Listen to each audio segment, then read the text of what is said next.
Ал мәжілісте Нахчыван келісіміне өзгерістер енгізу туралы хаттама ратификацияланды. Құжат түркітілдес мемлекеттердің ынтымақтастық кеңесін түркі мемлекеттер ұйымына айналдыруды бекітуді көздейді. Еске салайық, келісімге 2022 жылы 11 қарашада Самарқанд қаласында қол қойылды.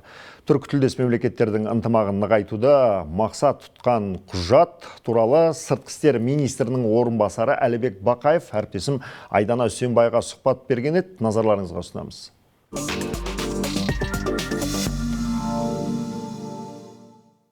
Қош келдіңіз. Саламатсыз, рахмет.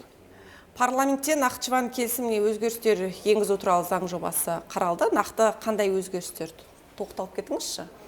Енді бұл ратификацияның ең басты мақсаты Нахчыван келісімі. Нахчыван келісімі деген ол түркітілдес мемлекеттердің кеңесі бұрын 2010 жылы құрылды. Кеңес бүгінгі таңда басты өзгерістер бұл жалпы толыққанды халықаралық ұйымды құру мәселесіне бағытталған. Бұрын кеңес болған, бүгін енді ұйым болып отыр, сондықтан жалпы 10 өзгеріс енгізіліп отыр. Осы жерде тоқталып кетейік. Кеңестен ұйымға айналғанда қандай функциялар өзгереді, қандай функциялар енеді?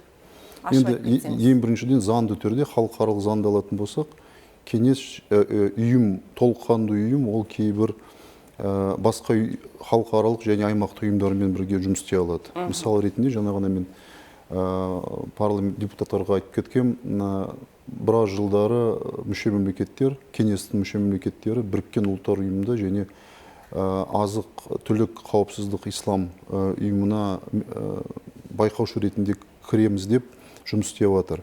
Бірақтың оның бірінші проблемасы бұл кеңес толыққанды ұйым емес. Сондықтан толыққанды ұйым болғаннан кейін бұл мәселе тез шешіледі деп ойлаймыз. Оған ол не үшін керек? Жалпы ұйымдардың арасында қарым-қатынас ұлғаю керек. Ұйымдар әсіресе біріккен ұлттар ұйымымен.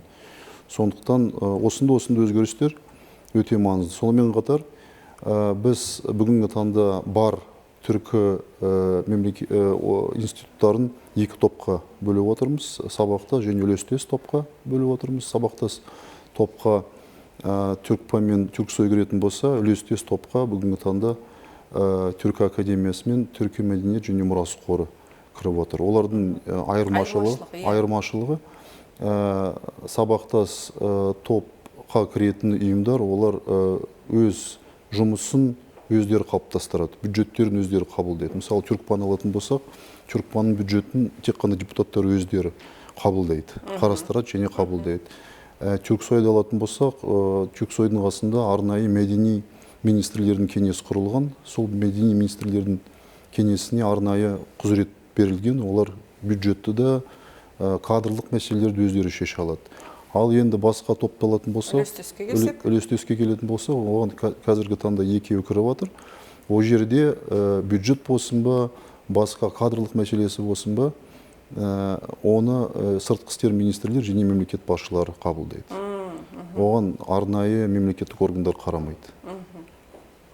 Енді бағанада айтылып жатыр, басқа ұйымдардан ерекшелігі не деп, бізде мысалы түрксой бар, ұйым деген жетеді. Бұл ұйымның өзгелерден ерекшелігі қандай? Әлде сол функцияларда бұл ұйымға да бекітіле ме? Бұл ұйымдардың басты мақсаты түркі тілдес мемлекеттердің басын біріктіру.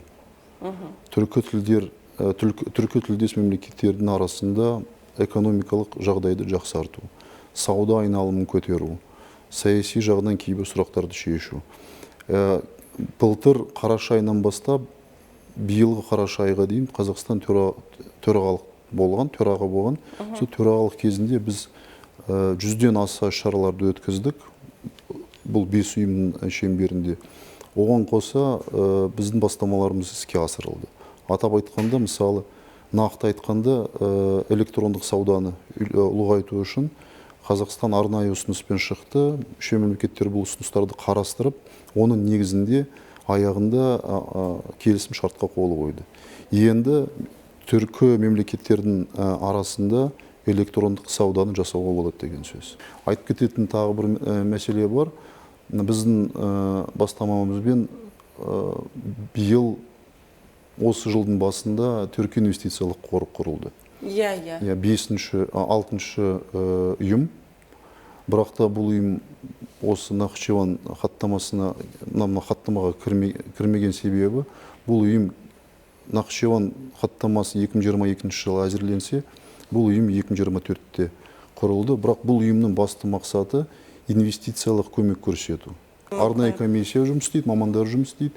Олар қарастырады, консенсуске келетін болса, шаралар жоспары бекітілсе, сонда осы құжат негізінде жұмыс басталады. Жақсы, Әлбек мырза, бүгін біздің жылжымалы студиямызға келіп көкейіміздегі сұрақтарға жауап бергеніңізге рахмет. Сізге рахмет.